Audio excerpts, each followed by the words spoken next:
guess what? The person seated right next to me. I remember his name. It's just that I'm not gonna mention his name, but I remember your name. It starts with the letter B. So if you're watching this video, you know yourself. Letter B had my book the whole time. He heard me asking around, has anyone seen my book? He had it. He's the one that, I don't know if he had stolen it or if he had accidentally taken it, but he didn't say anything. And I opened it, I saw at the front, it had written Rebecca Maina. So I was, in my own handwriting. I was so angry. Hi everybody! Welcome back to my YouTube channel. My name, Tagalog. Ako po si Rebecca Naliaca. Ako ay nursing student, nag-aaral dito sa Pilipinas. Today, I am joined by my beautiful sister. This is my kapatid ko. Her name is... Annette Mine. Make it louder.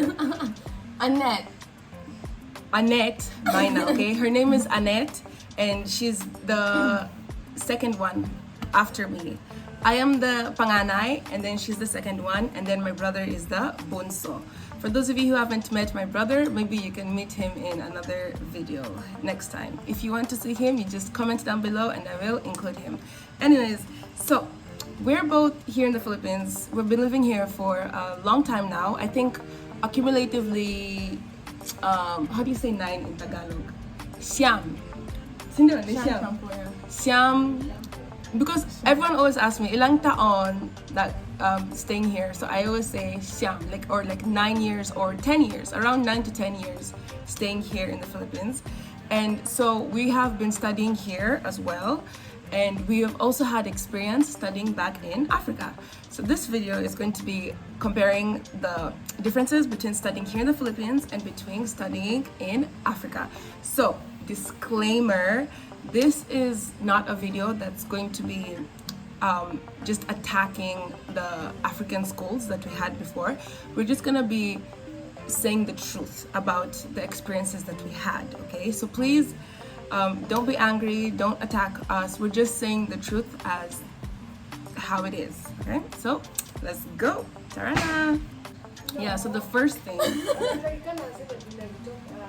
Okay, so the first thing... So, yes, ma'am. Okay. Go on, it. It's okay, Mom. We understand. Okay, go. Okay, so studying in Kenya started when I was, how old was I? I forgot how old I was. Young. I was young, yeah. Like, but this... How old exactly? I wasn't... Maybe preschool? 8? No, 8? Like primary. Primary was around grade 1, grade 2. Yeah. Grade 3. Yeah, around those grades. Yeah. That time. So this was during grade 2. We had. Should I say we're just coming back from? Annette, just talk and make it fast. Okay. Goodness. Okay, so we had just come back from the Philippines for the first time. And we were enrolled in a school, and I was very excited to study in a Kenyan school because I had never necessarily been in a Kenyan school with a lot of people like me. You had actually before, but that was preschool. But I don't remember that. That's the thing. I don't remember that. So I was very excited for this opportunity. First day of school, I walked. Mom. Okay. First day of. I just entered your room for like 10 minutes and then come back outside. Continue. Okay, so it was the first day of school. We were we were in French. I remember very clearly. French class. Ooh, French class. Fancy. The problem is, like, I feel like I entered that class one time and I never went back. So I'm not sure whether it got cancelled out of the school, but whatever. It was. Or maybe your memory just blacked it out because the experience that you had was so bad. Okay. Maybe, but then first day of French, I found a bunch of friends. I had actually, like, the people I talked to that day became my friends, and we were sitting together. But our tables were like, they were arranged in a way where I couldn't see the teacher. So it was like a back and forth. It was kind of like a lunch table. So I couldn't see the teacher, but they could see the teacher. So we were just like, the whole class was buzzing. We were all happy. We were all talking. And then suddenly, people go quiet. And I'm like, wait, what's happening? Why is everyone quiet? My friends are looking at me like, trying to warn me, like, keep quiet. But I didn't understand what was happening, and I couldn't see my teacher. So he comes from behind me, and he grabs me by my ears, from my ear, like this. You know, I feel like that has happened to a lot of people, like with parents and stuff. But this is a teacher, keep in mind. Grabs me by my ear, and he like drags me to the front of the class. That's when I see like a bunch of people have been like lined up against like the chalkboard, and I'm like, okay, what's about to happen to us? This is a little scary, and everyone's just watching like, oh my gosh, what's happening? Then he starts from like, I think that was the last one. He starts from like the other guy at the front, and he like goes slapping each and every one of us. And it happened so fast. I was so surprised. It was like just 1 second and it's done. Wait, and I was like, wait. So what? you were at the back of the line and he was slapping everyone. So why didn't you like freak out, or you just froze waiting for yourself? No, it was so unexpected. Because keep in mind, when I went to a primary school in Kenya, 2nd grade, I was already in a international school in the Philippines. So what the treatment there versus the treatment here, I was very shocked that a teacher would even do that to Actually, me. here in the Philippines, a teacher cannot even put they cannot lay their hands on students. A student, That's one of the big differences we could say between African schools and Asian schools, specifically Filipino schools here in the Philippines. It's illegal to, and I've heard of cases before where if as a teacher you lay your hands, or if a student complains, you could actually get your teaching license like revoked. And you know, they're very strict about that. So but in my country, hey, no. So okay, nowadays it's getting better. It's better, But a long time ago, especially during my parents' age, they used to get beaten. But still nowadays some schools, you know, you still they're a little better. Yeah. So like, for example, like the school that I went to, it was a slap, but that was the only time I got slapped. I was never slapped again. I was just like pinched a lot. But that was, and also like the ruler thing, I feel like everyone knows the ruler that on the hand. Yeah, that was the ones that we got. And that was a really bad experience. That's so sad. I'm so sorry. But at the end, it's okay. It's okay. At the end, it's okay. At least you grew. So that's our first point. Yeah. Your first point was what? Don't call it that. Don't call it that. First point was what other word? Physical. No, don't say that. The maybe just beatings and pinchings. That's yes. No, beatings is better than abuse, mom. Beatings and pinchings. Yeah. So that's our first point. Okay. So okay, I'm gonna say the next point, okay? So I remember in African schools, one of the worst things that I had to go through was getting stolen from. People would steal right and left, up and down. Now, I'm not saying that here in the Philippines, people don't steal, okay? That's not true. Yes, some people still steal here in the Philippines in schools. But in my country, it was just extra thieving, stealing. I remember, I will talk about a few of the ones that are highlighted in my mind. However, I was stolen from a lot, okay? So there's this one time, I baked bread, and this was in home economics class. I baked bread, and I kept it in a lunchbox because I had reserved an extra special piece for my family. I said, okay, this piece I'm gonna take it to my family so they can at least eat my food, you know? So I kept it in my bag, and then I left my bag somewhere, and then I went to, I don't know if it was the toilet, the CR, or just maybe I had gone out to talk to someone just for a few minutes. And then when I came back, I picked up my bag, and then I went to the car because my family was there to pick me up. So I was so excited. I was like, yeah, Mom, I bought you guys some bread. You guys can try my bread. And then I opened the bag. Lo and behold, my bread was not there, not even a crumb. So this person came inside, took the bread, and you left the container. Left the lunchbox, sealed the lunchbox nicely, kept it back inside my bag, and zipped my bag up. Can you imagine people? The audacity of some people? Hey, Yeah. so that school, I'm not gonna mention names, but if you know me, you know the school that I went to. But yeah, I used to get stolen from another one actually. Which one was this one? My blazer. Yes, that one is the one that it really. That was my mom's last straw. My mom's Yeah. final straw with Kenyan schools. She actually took me out, and we had to homeschool after that because. There's this blazer that we had to buy. It was I don't know if you know what a blazer is, but it's like a formal coat, what part of the uniform that we had to buy, and it was expensive because you guys know uniforms are not cheap. It was expensive, and so my mom bought it. That thing did not even last 2 weeks. Someone stole it, even though it had my name. I think it had my name engraved.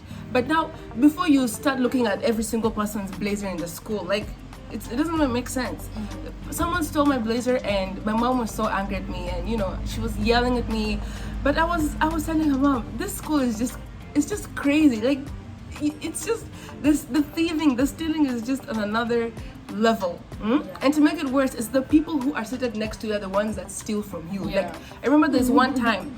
I was in math class, and I went to the CR, and I left my calculator on top of the bed, on top of the table. I kid you not, when I came back, the calculator was not there.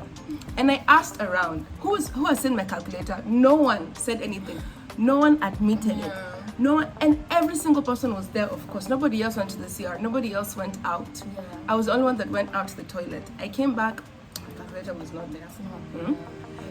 My books, when I finished, I think I only went for like 1 semester or 2 semesters in that school. But when I was done with the semesters, I only had a quarter of books left in my backpack because all the other books were stolen. And to make it worse, it's my own desk mates that were stealing books. I remember I had this home economics book that the teacher gave us in the beginning of the year, and towards a few weeks later I stole it. No, not I stole it, I lost it a few weeks later. And I asked around, has anybody seen my home economics book? Everybody said no. So one day I was like, nah, this is too much. I'm gonna go through every single person's book and check, because at the front I had written my name. So I went, I checked. Guess what? The person seated right next to me. I remember his name. It's just that I'm not gonna mention his name, but I remember your name. It starts with the letter B. So if you're watching this video, you know yourself. Letter B had my book the whole time. He heard me asking around, has anyone seen my book? He had it. He's the one that, I don't know if he had stolen it or if he had accidentally taken it, but he didn't say anything. And I opened it, I saw at the front, it had written Rebecca Maina. So in my own handwriting. I was so angry.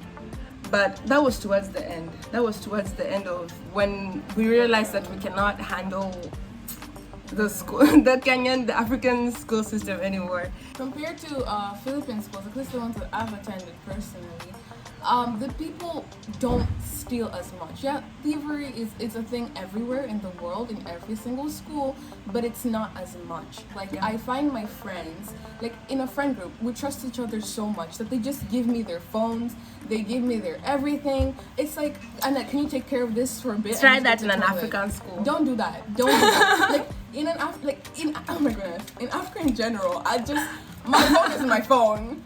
Like it's my personal thing. You can't trust anyone. You can't just give it. Like sometimes I'm even scared to give it to people I know, people I call friends, family members. It's just scary. Yeah, you can't trust anyone. Definitely being here is a whole lot like less pressure. It's more like you can breathe a little bit. Because you can leave your phone here, go, and you will come back and you'll find your phone, regardless of how expensive it is. It will be there. Yeah. So. Well, that doesn't mean you should do that. No, don't do that. Yeah, I wouldn't do that either. Be careful still. Be careful. We're just saying that compared to Africa, the experience here is much, much, much better. Yeah. Especially if it's like with close friends. Yes, so your turn, Annette. The next point is ranking in school. We had tests, finalized tests, and actually, this was like the final and the midterm tests. And be reminded, this is second grade, okay? Second grade, This is second grade, guys. And after our test, after each and every test, after the teachers graded it, after she's done with it, it was a woman at this point, she usually hands out the tests before the rankings happen. She hands out the tests one by one, saying your grade. I can't even imagine that. She's like, here, Annette Maina, you got a perfect score. Or like, you got a really bad score, like you failed, blah blah blah. In front of everyone. Yeah, in front of everybody. You don't get the privacy of like knowing your own score. No, it's announced to everyone, and it's so much pressure to a young child. Second grade, guys. That's like what? Guys, this is second grade. You're like eight. You're like 8 or 9 years old in second grade. It's like you're young. You're so like, can you imagine this world? It's like what's happening. Yeah, and then after all the tests are given back, we usually have like a ranking thing at the end of the school year or at the end of the semester, where the teacher will like call you and be like, okay, this person is first place, this person is second place, until the very last. It's not like a first, second, third place. No, this is first to the last. I think that was like that's so embarrassing. I think there was like 26 people in my class, and I think I was around number 13.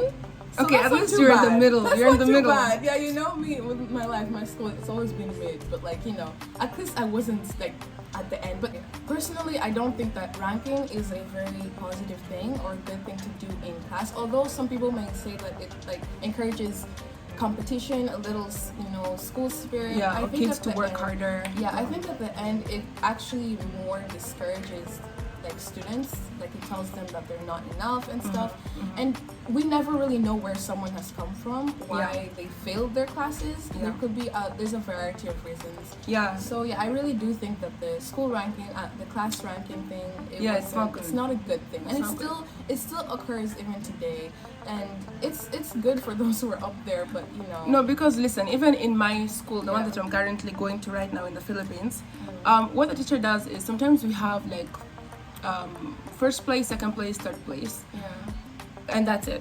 Or there's actually one time, okay, what the teacher does sometimes is he will, let's say for example the score is out of 50, right?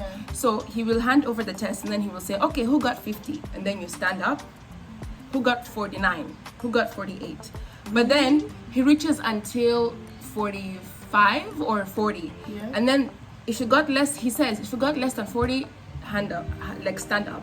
So he doesn't say like you specifically, you are the last place. No, he just says, okay, so these are the top students, the ones who got more than 40. I think that's smart. And then these are the rest of you, work hard next time, something like that. You see? That's smarter. At least that's better than telling a 8-year-old that they're not, that you're the last one in school. That's so sad. Well, anyways, at least now you're at a better place.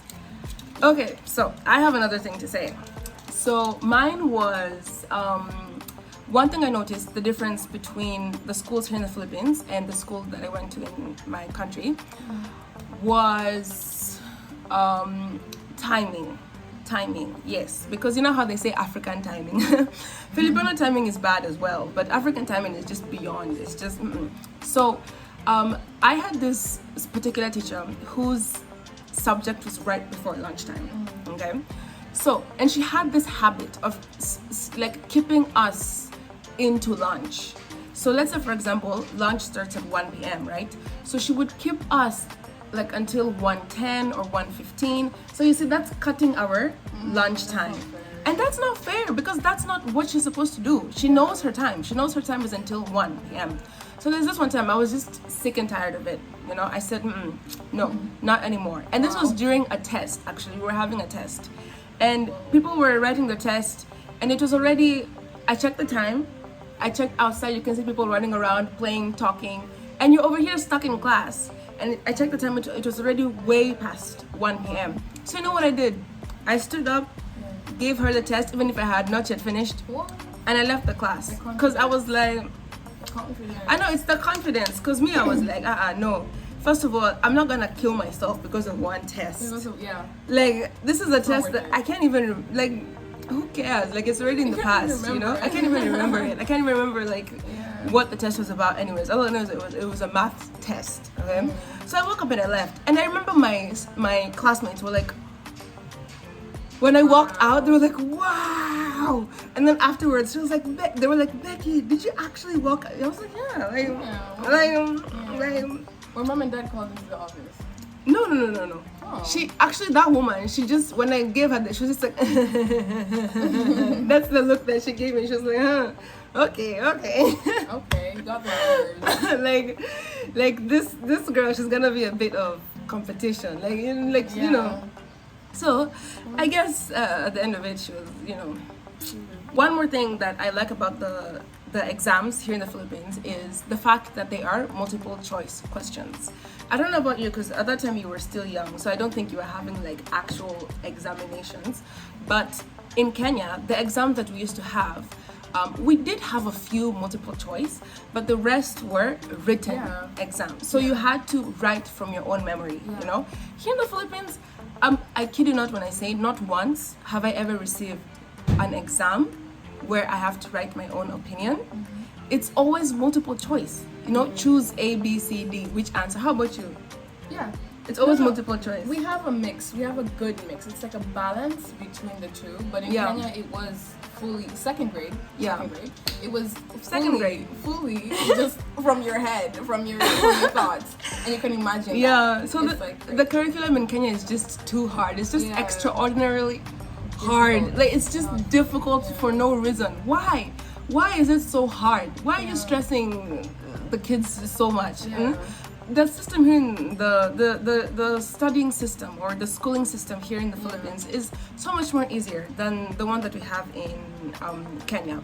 It's so much more easier in terms of like I said, multiple choice. And also actually the amount of subjects that the students are given is less. Is way less. Like my cousins told me that the amount of subjects they're given is like 12, I think, and they have to like choose between like sciences. So you'll find people who are taking 3 science, like chemistry, physics, biology, at the same time. At the same time, it's just like wow, 12 subjects. I mean, 12 is too much. I'm in college. I don't even take 12 subjects, and I'm in college. I'm in university. I take 6. The highest that I took in university was 9, and that was when I was doing physical therapy. That was 9. The absolute highest was 9. Okay, we can't even go beyond that number. So can you imagine 12? 12. And this is a high school student, not a university student. She's actually in how do you say Form 1, grade 9, the first level of high school. And it's that tough. So wow. The schooling system is just crazy hard in Africa or Kenya specifically. So anyways, I think that's it. I can't really think of any other ideas, but if I do, we might make another video if we do think of other things. But anyways, thank you so much for watching this video, and thank you for tuning in and for waiting all the way until the end. So I'll see you guys next time. Bye. Paalam.